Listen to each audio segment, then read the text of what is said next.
आज मैं गणेश जी का भजन भोजपुरी में बहुत ही सुंदर भजन है गा रही, प्लीज आप लोग सुनिएगा और सुन के आप लोग लाइक शेयर और सब्सक्राइब कीजिएगा। मंगल के दाता रउआ बिगड़ी बनाई जी, गौरी के ललना हमरा, गौरी के ललना हमरा अंगना में आई जी, गौरी के ललना हमरा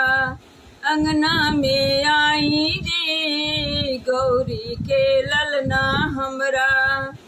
मंगल के दाता रउआ बिगड़ी बनाई जी, गौरी के ललना हमरा अंगना में आई जी, गौरी के ललना हमरा अंगना में आई जी, गौरी के ललना हमरा। आसन लगाई आके शोभा बढ़ाई जी, आसन लगाई आके शोभा बढ़ाई जी, गौरी के ललना हमरा अंगना में आई जी, गौरी के ललना हमरा अंगना में आई जी, गौरी के ललना हमरा।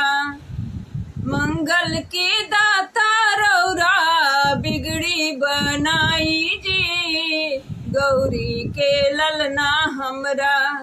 अंगना में आई जी, गौरी के ललना हमरा अंगना में आई जी, गौरी के ललना हमरा।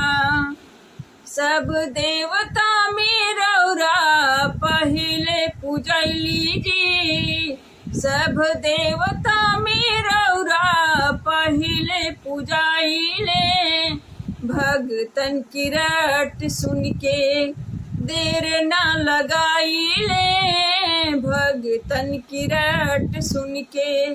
देर ना लगाइले, मूस पर सवार होके दर्श दिखाई जी, मूस पर सवार होके दर्श दिखाई जी,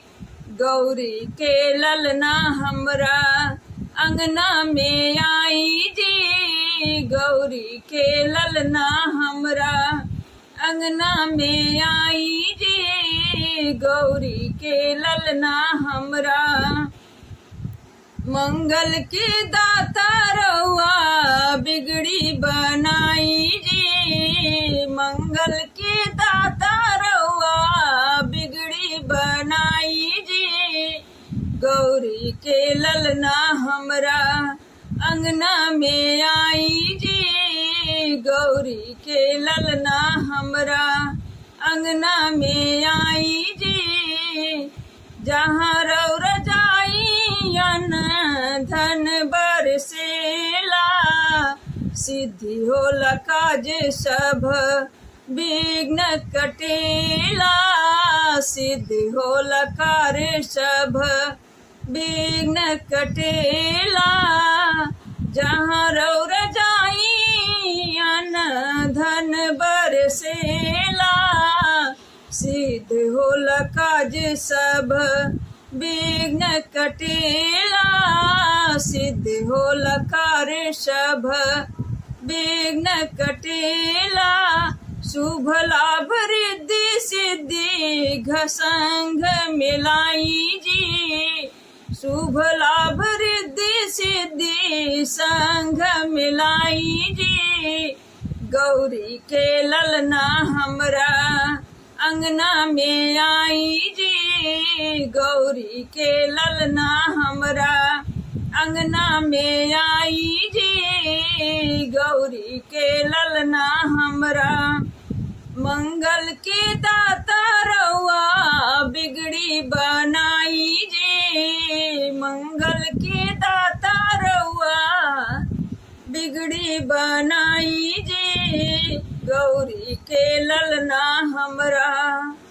अंगना में आई जी, गौरी के ललना हमरा अंगना में आई जी, सज धज के करब राउर सेवा, थाली में सजौले बानी लड्डूअन पंचमी माँ, थाली में सजौले बानी लड्डू पंचमी माँ, हाली हाली लड्डूअन के भोग लगाई जी, गौरी के ललना हमरा अंगना में आई जी, गौरी के ललना हमरा अंगना में आई जी, मंगल के दाता रउआ बिगड़ी बनाई जी, गौरी के ललना हमरा अंगना में आई जी, गौरी के ललना हमरा अंगना में आई जी, गौरी के ललना हमरा अंगना में आई जी। प्लीज आप लोग मेरे गणेश जी के भजन को सुन के लाइक शेयर सब्सक्राइब कीजिएगा और कमेंट में बताइएगा आप लोग कि आप लोग को ये भोजपुरी में गणेश जी का भजन कैसा लगा।